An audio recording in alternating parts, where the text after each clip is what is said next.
Snoop Dogg, folks. Snoop Dogg is the one speaking out. Snoop Dogg is criticizing LGBTQ characters in children's movies, laments kids going to ask questions, said he didn't have answers when his grandson questioned a same-sex couple having a baby in a children's movie, and I think they may have. Here's the line. He says, "I'm going to read this. Why my grandson in the middle of the movie like Papa Snoop? How she have a baby with a woman? Is she a woman? O.S." Can you read that as Snoop, actually? I didn't come in for this, S. I just came to watch the G movie. Hey, man, watch the movie. They just said she and she had a baby. They both women. How she have a baby? The movie ain't over with. And it's like, and that's Snoop Dogg, right? You know, he just comes out, and I think things have gotten to a certain kind of point when you've got Snoop Dogg pushing back against the destabilization of culture, specifically movies intended for children. Well, can we just finally all admit that blacks have always been pretty based on the gay issue? They're not down. They're not down. They've always been pretty based on it. The Download Brothers. You got to look at but look at what happened in California. I mean, they stopped. It was the black vote was a deciding vote against gay marriage. What was the prop? It was where they voted against it. Yeah. So I mean, they were the deciding vote. Look, blacks not big fans. Look where Snoop is not today. Allies. Look where Snoop is today, and look where Lil Nas X is today. One's railing against this crazy stuff, and Lil Nas X is in jail. Staggering through the street on fentanyl. Just naked walking. There you go. Who would have ever thought that the guy who put blood in his shoes was going to have a bad ending? Yeah, the guy who danced on Satan. Yeah, interesting. Satan. Who would have thought? It was Prop 8 in California. Prop 8. I thought it was Prop 8. It was a ballot initiative that amended the state constitution and then was overruled by the Supreme Court. Of course. Snoop actually, and people forget this, but Snoop actually performed at Trump's inauguration at one of the parties. So he performed at the Crypto Ball. I was there, so I think that counts as me seeing Snoop live. I'm not trying to come down on Snoop, but I'm just saying he was there. He was there. Let us have it. I'm not trying to come down on, but it is now. It's like a safe time to do this too, right? Like culturally. 5 years ago, Kanye was doing this years ago. Yeah, if he was coming out saying this kind of stuff 5, 6, 7, 8 years ago, he would have been, pardon the pun, but dogpiled. But it's nice to see. But even if he is being opportunistic, isn't that still a good sign that he's saying, "Hey, wait a minute"? The undercurrent in rap, even at the time, 10 years ago, they were still pretty against LGBTQ. Yeah, but isn't that the big conspiracy theory in rap though, that like Tupac was? Oh yeah, it's possible. The undercover thing is definitely. Yeah. That's not a joke, but it's not a joke in the Republican Party either, and it's not a joke, like it. Tupac and Lindsey Graham would have been friends. Yes, that is the case. That there's a lot of these undercovers who are around, and I'm not sure that they're any more plagued with it than any other specific community is, especially in the music industry, which is one of the most degenerate places on planet Earth. And here in the entertainment industry, also hyper degenerate, as you know. And this was one of the big things where the Diddy trial, people kept, kind of wondering where, is there going to be more? Is this guy the Black Epstein? Are they going to have more, more of this coming out? And it's like nothing more really came out of that. Bit of a flop. It just all sort of went away. And I was like, and it reminded me, to your point about Epstein earlier, it reminded me of the Ghislaine Maxwell trial where everybody was telling me, oh, there's going to be so much that comes. There's so much that comes. And it hasn't. We should actually, this happened since, Serge, we didn't have this on the list, but, Shane, I don't think Tim has had a show since this has happened. Ghislaine Maxwell transcripts have come out. Yeah. I trust her as much as I trust the 9/11 passports. Yeah, and it most certainly doesn't look like she's angling for a pardon at all. But I'm happy to hear all this. This is great. I want to see people speaking, like I told you when I did your show. Yeah, I want to see people chatting about it before, on for all of us to see, because I don't trust this. I see people in prison. Well, that's exactly right. Right. I would say I'll say this, and I'll put my Gitmo hat back on. Good first meeting. right? And if that's, I certainly hope that is a series of meetings, because there's so many different things that she mentions in this transcript. Or like at one point she goes, they say, because Todd Blanche, she doesn't ask a lot of open-ended questions, but one of the open-ended questions, which is something, by the way, I like the open-ended questions better, because then they might say something that reveals themselves, versus if you give them a yes, no, it's a lot easier. Yeah. So he says at one point, "Did you perform any money laundering?" And she goes like, "Well, I think you did for some cartels." And it's like, wait, pause. Can we get some follow-ups on that? Which cartels? What were we talking about here? They ask about Mossad. Did you work with Mossad? And she goes, not knowingly. Not knowingly. You don't think that this was all pre-coached?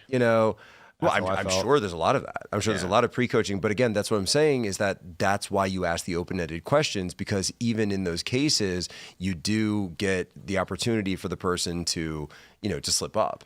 And at which point, okay, the lawyer might step in or whatever it is. But at the same time, you've got to do more, and you've got to continue. I feel like this is just damage control at this point on my side of the aisle for Trump. I do think he could have gone down on Fifth Avenue and shot someone and still had support, but you don't protect Epstein and get support. And I think that narrative, which was crafted, is sticking to him, and is sticking to him pretty hard.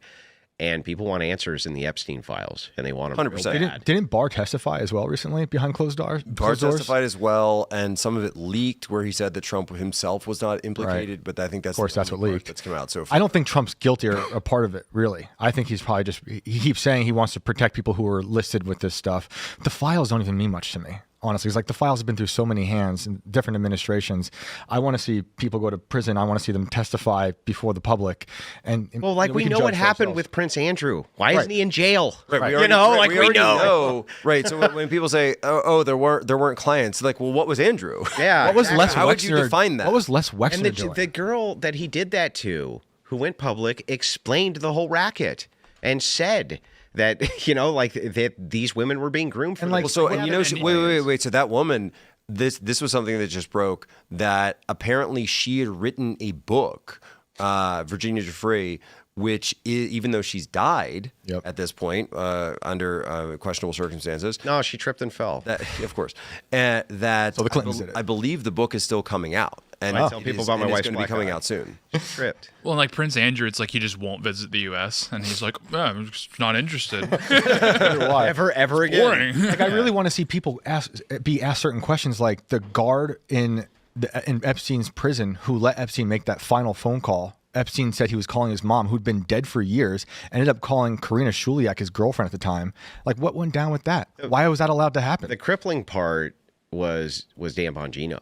The crippling part was when Dan Bongino was drafted into the administration. I watched Bongino. I watched his coverage of Epstein for 6 months.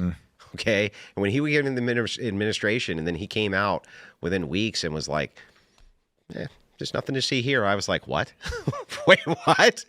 That was not, it was not a good selling point. When they released the files and gave them to all the influencers and all of this, it was an optical nightmare. The video. Where's Bongino? Bongino has been remarkably quiet about all of this. And I think he knows that something's up, and he's just not really spilling the beans yet. Epstein's alive.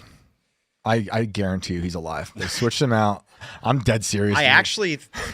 Look, I'm not the tinfoil hat guy, but his brother had his own investigation done with very credible, forensic analysis, and he doesn't think that was Epstein. Michael Biden, I think, who did JFK's brain. He doesn't believe the official story at all. I mean, they had their own evidence. But his body was cremated, right? Now it is. Yeah. Epstein's body. Yeah. Allegedly. Yeah. Yeah. Something was No, that's what I'm saying. Like, it's not like he could dig it up and. Nope. Now, I'm not going to go as far as to say he's still alive, right? But I'm just saying it's very credible. It is very credible that the official story shouldn't really be trusted at all. Yeah, no, I mean, it's one of those situations where when you've got people, it's, like we were saying, it's like the locked door, mystery. where we've got so many people wanting to know what's going on, and when you've got a level of criminality that's being discussed here that's just so heinous and so disgusting, And at the elite level. and involving people, Ehud Barak and Prince Andrew and heads of state and Bill Clinton, how many times to the island, and people are just not going to let go. They're just absolutely And not it's going to let crosses go. administrations or some and administration. when you sit down and say, and this is why there was such a backlash when this memo got dropped. I think it was the 4th of July or the 4th of July weekend. That that's the end. That people just freaked out. They said, "What do you mean that's the end? That is not the end." And we refuse. We refuse to. Well, if we Trump refuse doesn't to- if he doesn't move on, I mean, people aren't letting this one go. No, I don't. And if he doesn't, if there's not something, if they don't start pushing something out, there's going to be a massive problem with his base, because I've never seen so many Trump supporters pissed off about an issue as I have about this. It's clearly not the biggest ever, one. never. Clearly the biggest one. But the polls don't say that. CNN Like, said otherwise. Oh, okay I mean, then. look, look, you're asserting that there's a lot of people that actually care about that. There are a lot of people. There are a narrow group of people that are very vocal about this. Here's what that I doesn't would- mean that here's it what I would- doesn't mean that it's going to change anyone's vote. Here's what I would. And it's those vocal people, those vocal, the influencers and things like that. They're the ones who are always the disseminator of Trump's message. Here's what I would argue. Here's what I would argue that because you're talking about the political aspect of it, the political aspect of it, and we do have to go to super chats. I'm looking at the clock. The political vulnerability that it creates is a path for an independent or even a Democrat to come in and use this issue to totally take the momentum back from all of the legitimate wins that have been put on the board. And they are. We put a ton on just up tonight, but it is a way for someone to sweep in and say, "Oh, but you didn't do this." Do you and think then that just it use do it you as think, a cudgel? Do you think that moves people? Because the argument that I've seen always retorted is like, where was all this energy for 4 years when Biden was in office? I don't think Democrats don't care I don't about think a the voter issue. is gonna.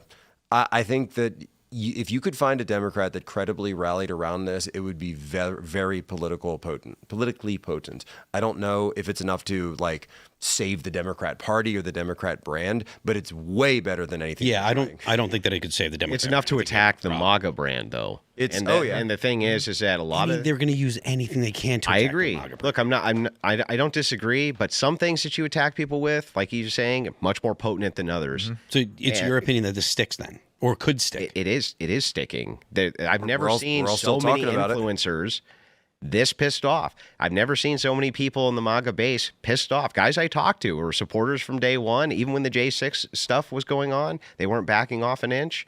They are furious about this. Are they furious about the fact that things haven't been released? Or are Yes. they furious about the way that They're it's handled furious overall? about the fact that Because they the- think, the- they no, but think that's a Trump's distinction. sitting on evidence of this, and they don't know why he won't release it. That's what they believe. That seems. Thanks for checking out this clip from Timcast IRL. Make sure to watch the show live Monday through Friday at 8 p.m. Subscribe to this channel, and we will see you all there.